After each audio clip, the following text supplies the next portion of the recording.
குமார், நீங்க எப்படி பாக்குறீங்க இது? அண்ணா எம்ஜிஆர் அரசியலை தாவேக தலைவர் விஜய் கையில் எடுக்கிறார். இன்னொரு பக்கம் வந்து விஜயால் எம்ஜிஆர் ஆக முடியாது அப்படின்ற ஒரு விமர்சனத்தை ஜெயக்குமார் முன்வைக்கிறார். அதாவது அண்ணா எம்ஜிஆர் வந்து இந்த ஒரு ஐகான், நம்ம தமிழ்நாட்டுக்கு மட்டுமல்ல அகில இந்திய அளவிலே பிரபலமான தலைவர்கள். அவர்கள் வந்து அவர்களை பயன்படுத்துவதற்கு எல்லாத்துக்கும் உரிமை இருக்கிறது. அரசியல் கட்சிகள் நாங்கள் அவர் ஆரம்பித்த கட்சியை நாங்கள் நடத்திக்கிட்டு இருக்கோம், ஆகையினால நீங்கள் யாரும் அவரெல்லாம் பயன்படுத்தக்கூடாதுன்னு யாரும் சொல்ல முடியாது. அவங்கெல்லாம் தேசத்துடைய சொத்து. தேசத்துக்கு மக்கள் நம்புகிற தலைவர்கள் அத்தனை பேருமே யார் வேணாலும் யாரையும் பயன்படுத்தலாம். அதில் எந்த விதமான பாயிண்டிங்ஸ் யாரும் இப்படி தான் இருக்கணும் அப்படி தான் இருக்கணும் யாரும் சொல்ல முடியாது. ஃபர்ஸ்ட் ஆஃப் ஆல் அதை நான் கிளியர் பண்ணிடுறேன். அடுத்தபடியாக திரு விஜய் அவர்கள் அவருடைய மொத்த கொள்கையும் எதிர்க்கிறாரே தவிர திமுகவை, அவருடைய கொள்கைகள் அனைத்துமே திமுக சார்ந்ததாக தான் இருக்கிறது. அவருடைய பேச்சுகளில், அதாவது சமூக நீதியாக இருக்கட்டும், அஞ்சலி அம்மாள் அது இதுன்னு சொல்கிறது, பெரியார் இது படம் போடுறது, இதெல்லாம் அண்ணா படம் போட்டிருக்கிறது, இதெல்லாமே ஆனால் எல்லா திமுகவுடைய ஆனால் திமுக எதிர்க்கிற மாதிரி பாஜக திமுகவை எதிர்க்கிறதாக வெளியே ப்ரொமோட் பண்ணுறாரு. ஆனால் திமுக கொள்கையை தான் அவர் ஃபாலோ பண்ணுறாரு. அதில் தான் முரண்பாடு வருது. அந்த இடத்துல தான் என்ன அரசியல் கட்டமைக்கிறாரு விஜய்? நீங்க சொல்ற மாதிரி வச்சுக்கோங்களேன், நீங்க சொல்ற மாதிரி சமூக நீதி விஷயத்திலிருந்து எல்லாமே திமுகவுடைய மொழி கொள்கை, எல்லாத்தையும் திமுகவுடைய கொள்கை. ஊழலை தவிர பாக்கி எல்லாமே திமுகவை தான் அவர். ஆனால் ஏன் பாஜகவை அதிமுக அவர் அதுக்கு மேலே சிந்திக்க என்னன்னு எனக்கு தெரியாது. பட் அதுக்கு மேலே இன்னும் 1000 பிரச்சனை இருக்குது. திமுகவையே காப்பி அடிக்காமல், திமுக கொள்கையை காப்பி அடிக்காமல், இங்கே உள்ள மக்கள்கிட்ட உள்ள குறைகளை மட்டுமே வகுத்து அதையே மக்கள்கிட்ட ப்ரொஜெக்ட் பண்ணியிருக்கலாம். அதுக்கு தகுந்த நிபுணர்கள் அங்கே இல்லையா என்னன்னு எனக்கு தெரியாது. பட் அவர் எடுக்கிறதுல 90% திமுக சார்ந்த சமூக நீதிங்காரு, அதுங்காரு, இதுங்காரு. கவர்னரும் வேண்டான்லாம் சொல்லியிருக்கார், முன்னால் சொல்லியிருக்கார். கவர்னர்லாம் எதுக்கு தேவை அப்படின்லாம் அண்ணா சொன்னார், அவர் சொன்னார்னு சொல்லியிருக்காரு. இப்போ அதெல்லாம் என்ன இருக்குது பாருங்கள். இப்போ என்ன அரசியல் சாசன பெஞ்சு தெளிவாக சொல்லிவிட்டது. இனிமேல் முதலமைச்சரோ யாரோ வைஸ் சான்சலராக இன்னும் அப்பாயின்மெண்ட்லாம் பண்ணவே முடியாது. அது கிழக்கே உதிக்கிற சூரியன் மேற்கே உதிச்சாலும் அது இன்னும் ஒருபோதும் நடக்காது. ஆக நிலைப்பாடு வந்து அவர் ஒரு எழுச்சிமிக்க தலைவராக சினிமாவிலிருந்து வந்திருக்கிறார். எம்ஜிஆரும் சினிமாவில் தான் வந்தார். ஆனால் எம்ஜிஆருக்கும் இவருக்கும் உள்ள வித்தியாசம் இல்லை. நான் நக்கீரன் பிரகாஷ் கேட்ட அதே கேள்வி தான் கேட்குறேன். ஊழல்ன்ற ஒரு விஷயத்தை எடுத்துக்கிட்டீங்கன்னா, ஊழல்ன்ற ஒரு அம்சத்தை எடுத்துக்கிட்டிங்கன்னா அதில் நேரடியாகவே திமுக விமர்சிக்கிறார். கொள்கை என்பது திமுக கிடையாது. அவங்க இருக்கிறதுலாம் கொள்ளையடிக்கிறது தான் அவங்களுடைய கொள்கை. அப்படின்ற பொழுது அந்த இடத்துல ஏன் அதிமுகவை தார்மீகமாக விமர்சிக்க மாட்டேன்ற சார்? இது வந்து பாலிடிக்ஸ்னால் அது ஒரு ராஜதந்திரமான ஒரு கான்செப்ட். பாலிடிக்ஸ் வந்து இன்றைக்கி யார் எதிரி அவருக்கு? இன்றைக்கி பவரில் இருக்கிறது யார்? டிஎம்கே. இந்த கட்சி ஆரம்பித்து எத்தனை வருஷம் ஆச்சு? 2 வருஷம் கூட கம்ப்ளீட் ஆகலை. டிவிகே 3 வருஷம் சரி 2 வருஷம் 3 வருஷமாக ஆகுறதுன்னு வைங்க. இந்த பார்ட்டி ஒரு ஆளுங்கட்சியை வீட்டுக்கு அனுப்பணும்னு சொல்கிறது, அதுக்குரிய காரணங்கள் அத்தனையும் எல்லா மக்களும் ஏற்றுக்கிட்டு இருக்காங்க. ஆன்டி இன்கம்பரன்சி ஏகப்பட்டது இருக்கிறது. எந்த ஆட்சி, கலைஞர் ஆட்சி காலத்தில் இல்லாத குறைகள், மக்கள் அதிருப்தி எல்லாம் நிறைய இருக்கிறது. எல்லா வகையிலையும் சட்டம் ஒழுங்கிலிருந்து நீங்கள் ஒன்று ஒன்றா பட்டியல் போடலாம், அதெல்லாம் இருக்கிறது. அவர் நல்ல நேரத்தில் தான் அந்த கட்சி ஆரம்பித்திருக்கிறார். அதனால் அவருக்கு எதிரி வந்து இப்போ மெயின் எதிரிக்கு எதிரி நண்பன் சொல்கிறது போல் மற்ற அவங்க திமுகவுக்கு யாரெல்லாம் எதிரியாக இருக்கார்களோ அவர்களெல்லாம் நண்பனாக ஆக்குறது தான் அதில் ராஜதந்திர யுத்தி. அப்போ பாஜக எதிர்ப்பு அப்படின்றது இல்லை, அதிமுக பாஜக எதிர்ப்புங்கிறது கொள்கை எதிரின்னு சொல்லியிருக்கிறார். இல்லை இப்போ எதிரிக்கு எதிரி நண்பன் அப்படின்னா அதிமுகவும் பாஜகவும் விஜய்க்கு நண்பனா ஆயிட முடியுமா? அது இவரை இந்த திமுகவை வீட்டுக்கு அனுப்பணும்னா அவங்களெல்லாம் நண்பனாக்குனா தப்பு இல்லைங்கிறது அரசியல் பார்வை. அரசியல் பின்னணியில இருந்தா அதிமுக பாஜக இருக்கலாம். அப்படிதான் இருக்கணும். அப்படிதான் இருக்கணும் ஒரு எதிர்ப்பு. இப்போ 62ல் ராஜாஜி காந்தியோட சம்பந்தி, காங்கிரஸில் எவ்வளோ தீவிரமான தலைவர், முன்சிப்பா ஆரம்பித்து கவர்னர் ஜெனரல் போஸ்ட் வரைக்கும் இருந்து மவுண்ட்பேட்டன்லேருந்து சார்ஜ் எடுத்ததே அவர் தான். திரும்ப அங்கே வந்து முதலமைச்சராக இருந்தார். அவர் காங்கிரஸ் செய்த அட்டுழியத்தினால, காங்கிரஸ் செய்த அக்கிரமத்தினால 62ல் தமுக்கம் மைதானத்தில் ஸ்ரீமான் தேவர் அவர்களோடு பேசும் பொழுது, நான் ஒரு பூநூல் போட்ட பாப்பான்னு சொல்லுகிறேன், காங்கிரஸை ஒழிச்சு கட்டுங்க, அதுக்காக நீங்கள் திராவிட முன்னேற்ற கழகத்துக்கு ஓட்டு போடுங்கன்னு சொல்லியிருக்கார். காரணம் அன்னைக்கு காங்கிரஸை ஒழிக்கணுங்கிறது அவருடைய லட்சியம். அவ்வளோ ஊழல். அப்போவே சின்ன ஊழல் தான். இப்போ நடந்திருக்க ஊழலில் 1 கோடியில் 1 மடங்கு கூட இருக்காது. அது அன்னைக்கு பெருசாக தெரிஞ்சுது அவருக்கு. முத்துராமலிங்க தேவரும் அதே போல் காங்கிரஸை விட்டு வெளியே வந்தது காரணம் ஊழல் தான். காங்கிரஸில் ஊழல் ரொம்ப மோசமாக போயிட்டது, இனிமேல் அதை ஆதரிக்க முடியாதுன்னு சொல்லிட்டு அவர் ஃபார்வர்ட் பிளாக்கில் இருந்தார். ஆகையினால அப்போ அவங்களுக்கு ஸ்டாண்ட் என்ன? இன்றைக்கி காங்கிரஸை ஒழிக்கணும், அடுத்தால பார்த்துக்கலாம், அடுத்தால சரியாக வரலன்னா அதையும் மாற்றலாங்கிறது தான் ஜனநாயகம். அந்த ஆங்கிளில் தான் நம்ம இது போய்கிட்டு இருக்க தவிர அந்த ஆங்கிளில் அவர் போய்கிட்டு இருக்காரு. ஆனால் அவர் எஸ்ஐஆரில் நீங்கள் கேட்ட கேள்விக்கு நண்பர் சரியாக பதில் சொல்லவே இல்லை. அவர் உங்கள் கேள்விக்கு அவர் பதில் சொல்லலை. அவர் திமுகவை தான் அதை இழுத்தாரே தவிர எஸ்ஐஆர் வேண்டான்னு சொல்கிறது அவங்க எடுத்த அரசியல் முடிவில் தவறான முடிவுங்கிறது என்னுடைய பார்வை.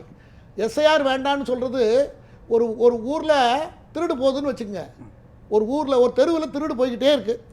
அப்போ அதெல்லாம் கொண்டு போய் ஒரு ஊரில் உள்ள முக்கியமான அந்த தெருவில் இருக்க 4 பேர் சேர்ந்து வீட்டுக்கு வர்ற விருந்தாட்களை கூட என்ன பயன்படுத்தோட அவங்க கொடுக்க நகையை கூட எடுத்துகிட்டு போயிடுறானே, அதில் ஒரு போர்டை வைப்போம், திருடர்கள் ஜாக்கிரதைன்னு ஒரு போர்டு வைப்போம். வர்றவங்களாவது கொஞ்சம் கழுத்தை மூடிட்டு வருவாங்களேன்னு சொல்லிட்டு ஒரு போர்டு வச்சா வைக்கக்கூடாதுன்னு அதே தெருவில் வந்து 4 பேர் சண்டைக்கு போகிறான். அதுக்கு பேர் அவங்க யாராவது அதில் யார் அவங்க ரோல் என்ன? அதில் அந்த மாதிரி அந்த இடத்த அவங்க பிடிச்சிடக்கூடாது. அதில் தாவேக்காவுக்கு அந்த இடம் போய் சேர்ந்துடும். எஸ்ஐஆர் வந்து எப்போதுமே நடந்து கொண்டு இருக்கிறது. அது இப்போ கொஞ்சம் சிவியராக பண்ணியிருக்காங்க. 77,000 பேரை போட்டிருக்காங்க. அந்த டைமில் தான் அதை செய்ய முடியும். அதனால் அது நடந்து கொண்டு இருக்கிறது. அதை அவர் ஆதரிக்கணும்னு நான் எதிர்பார்க்குறேன். அவர் அதை எப்படி புரிஞ்சுக்கிட்டாருன்னு எனக்கு தெரியாது. எல்லாரும் சொல்கிறத தான் நம்ம சொல்லணும்னு அவர் சொல்ல வேண்டிய அவசியம் இல்லைங்கிறானா. அதுக்காக தான் இவ்வளோ விளக்கம் கொடுக்குறேன். அவர் புதுசாக ஒரு இல்லை நான் என்ன எதுவுமே சொல்கிறதுக்கு அவங்களுடைய பொலிட்டிக்கல் ஸ்டாண்ட் இருக்குது, அவங்களுடைய பார்ட்டியுடைய பொலிட்டிக்கல் ஸ்டாண்ட் இருக்குது. அதுக்குள்ளே நான் வரல. நான் பேசும்பொழுது ஆட்சிக்கு வர வேண்டும் என்ற விருப்பம் கொண்ட தாவேகா அல்லது வந்து விஜய், இதற்கு முன்பு இருந்த எல்லாரையும் சகலத்தையும் விமர்சிக்க வேண்டிய இடம் இருக்குது இல்லையா? அந்த இடத்துல ஏன் திமுகவை மட்டுமே சொல்றாரு? திமுக இப்போ ஊழல், நக்கீரன் பிரகாஷ் சொன்ன அதே விஷயம்தான். ஊழலுக்காக தண்டிக்கவே படாத ஒரு கட்சியை ஊழல்வாதிகள்னு சொல்றதுன்றது ஏற்புடையதா அப்படின்றதானே? நீங்கள் 1000 முறை இந்த கேள்வியை எங்க எல்லாத்திடம் கேட்டாலும் இதற்கு ஒரே ஒரு பதில், ஆளுங்கட்சி எதுவோ அதைத்தான் எதிர்க்க முடியும். அந்த புள்ளியில தான் விமர்சனம். இல்லைன்னா அவருடைய பவர் வந்து டைவர்ட் ஆகி எனர்ஜி வேஸ்ட் ஆகுமே தவிர எந்த பலனும் கிடைக்காது. அவர் பேசுனது அவங்க என்ன சொல்றாங்க, எல்லா விஷயத்திலையும் திமுகவை டார்கெட் பண்ணிருந்தது அவங்க, இன்னைக்கு அவங்க தான் ஆளுங்கட்சி, எல்லா விஷயத்திலும் ஆளுங்கட்சியை தான் விமர்சிக்கணும். அதான் சார், நீங்க அதிமுக தொடங்கினப்பமும் சரி, மதிமுக தொடங்கினப்பமும் சரி, மற்ற அரசியல் கட்சிகள் தொடங்கினப்பமும் சரி, ஆம் ஆத்மி தொடங்கினப்பமும் சரி, எங்களுடைய பொலிட்டிக்கல் அவுட்லுக் இது. நாங்கள் இப்படி பார்க்குறோம், நாங்கள் இதெல்லாம் சொல்கிறோம், இந்தந்த கட்சிகளை இந்தந்த விஷயங்களில் எதிர்க்கிறோம். நாங்கள் வெறும் பெரியாரை மட்டும் சொல்லிட்டு ஓடிடல, அந்த மாதிரிலாம் கிடையாது. நாங்கள் இந்தந்த கட்சிகளை இந்தந்த கொள்கைகளை எதிர்க்கிறோம். நீங்கள் கேட்டிங்களா சிஏஏ, என்ஆர்சி, இந்த விஷயங்கள், இதுக்குள்ளெல்லாம் நாங்கள் என்னென்ன நிலை எடுக்கிறோம். பாரதிய ஜனதா கட்சி வந்து வகுப்புவாத கட்சி, அது வந்து மத ரீதியாக வந்து மக்களை பிரிக்கிற கட்சி, அதை நாங்கள் எதிர்க்கிறோம். அதிமுக வந்து ஊழல் கட்சி, ரைட்டா, ஊழல் செஞ்ச கட்சி. இப்போ சொன்னாங்க இல்லையா, வழக்கு போடல 8 அமைச்சர்கள் மேலே சொத்து குவிப்பு வழக்கு வந்து இந்த கவர்மெண்ட் போட்டிருக்கு. 8 அமைச்சர்கள் மேலே இருக்குது வழக்குகள் என்பது இருக்குது. இல்லை, அவர் அனந்த் சொல்கிறது என்னென்னா, அதிமுக விமர்சித்தாலும் கூட அங்கேருந்து எல்லாருமே இங்கே நீங்கள் தானே திமுகவில் தானே தஞ்சம் அடைஞ்சிருக்கிறாங்கன்ற, அப்போ இவங்கள தான் நம்ம பேசணுன்றாங்க. அப்படியே இன்னைக்கு செங்கோட்டையன் கூப்பிட்டுக்கிட்டு இருக்கீங்க. செங்கோட்டையன் மேலே ஊழல் வழக்கே இல்லையா? டிக்கெட் மோசடி வழக்கு இருக்குது செங்கோட்டையன் மேலே, டிக்கெட் மோசடி வழக்கு இருக்குது. போக்குவரத்து துறையில் ஊழல் செய்த வழக்கு இருந்தது. வருமானத்துக்கு அதிகமாக சொத்து சேர்த்த வழக்கு என்பது செங்கோட்டையன் மேலே இருந்தது. ரைட், அதை விடுங்க, அது அவங்க கட்சி விஷயம்னு வச்சுக்கோங்க. ஸோ அதிமுகவில் இருக்கிறவங்க எல்லாரையுமே வந்து திமுக சேர்த்துட்டா ஒரு தப்பு நியாயமாயிடுமா? ஒரு தப்பு நியாயமாயிடுமா? அதிமுகவில் இருக்க எல்லாரையும் திமுக சேர்த்துருச்சுன்னா ஒரு தப்பு நியாயமாயிடுமா? அது எப்படி நீங்கள் ஒரு தப்பை நியாயப்படுத்தணும்? நீங்கள் சொல்கிறீங்கன்னா அதிமுகவுடைய ஊழலை நாங்கள் எதிர்க்கிறோம். ஒரு பாயிண்ட்டு, ஒரு லைனு. அதிமுக ஊழல் கட்சி. இவர் அமித்ஷா வந்து சொன்னார்ல, அதிமுக வந்து ஊழல் கட்சி, அதோடைய முதல்வர் வந்து ஊழல் வழக்கால் தண்டிக்கப்பட்டவர்னு அமித்ஷா சென்னையில் வந்து சொன்னார். பிஜேபி ஏடிஎம்கேயோட கூட்டணி வச்சிருக்கக்கூடிய கட்சி. அமித்ஷா சென்னையில் வந்து சொன்னார். ரைட்டா, ஏடிஎம்கே ஃபைல்ஸ்ன்னு அண்ணாமலை சொல்ல, ஏடிஎம்கே ஃபைல்ஸ்ன்னு சொன்னாரா இல்லையா அண்ணாமலை? எவ்வளோ விஷயங்கள் இருக்குது.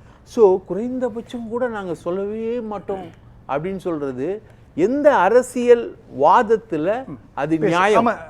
அனந்த் நீங்கள் சொல்லுங்கள் சார். ரொம்ப சிம்பிள் சார். திமுகக்கு இன்னைக்கு வந்து கொள்கை, கோட்பாடு, விஷன் எதுவுமே இல்லை. பாஜக எதிர்ப்புன்ற ஒரே புள்ளியில் அவங்க அரசியல் பண்ணுறாங்க. அவங்களுக்கு எல்லாரும் ஒரே அதிமுக, பாஜக, திமுக, தாவேக்கா எல்லாரும் வாங்க ஒரே நேற்று போன திமுகவின் ஊதுகோலாக தான் இவ்வளோ பேர் இருக்கிறாங்களே, எதுக்கு தாவேக்கா அந்த வேலையை பண்ணணும்? இன்னைக்கு நீங்கள் எஸ்ஐஆரை பற்றியோ கவர்னரை பற்றியோ கேட்குறீங்க. 2000 2011-14 வரைக்கும் திமுக கூட்டணியில் இருந்த ஆட்சி தான், பாஜகவும் சரி காங்கிரஸும் சரி. அன்னைக்கு கவர்னரை நீக்கிறத பத்தியோ இந்த எஸ்ஐஆர் ப்ரொசீஜரை மாத்துறத பத்தியோ இல்ல இந்த ஜாதிவாரி கணக்கெடுப்பை பத்தியோ திமுக என்ன பண்ணியிருக்காங்க? இவ்வளவு வாய்ப்புகள் இருந்து மத்திய அரசுல இத்தனை வாட்டி நீங்க கவர்மெண்ட்ல கேபினெட்ல இருந்து எதையுமே பண்ணாம இன்னைக்கு ஒரு பிரச்சனை வரும்போது நீங்க அங்க எதிர்க்கட்சியா இருக்கும்போது மட்டும் கவர்னர் பத்தி பேசுறீங்க. அன்னைக்கு நீட்டுக்கு சைன் போட்டது யாரு? சர்க்காரியா கமிஷன் ஒரு கமிஷன், மத்திய மாநில உறவுகள் தொடர்பான ஒரு கமிஷன்.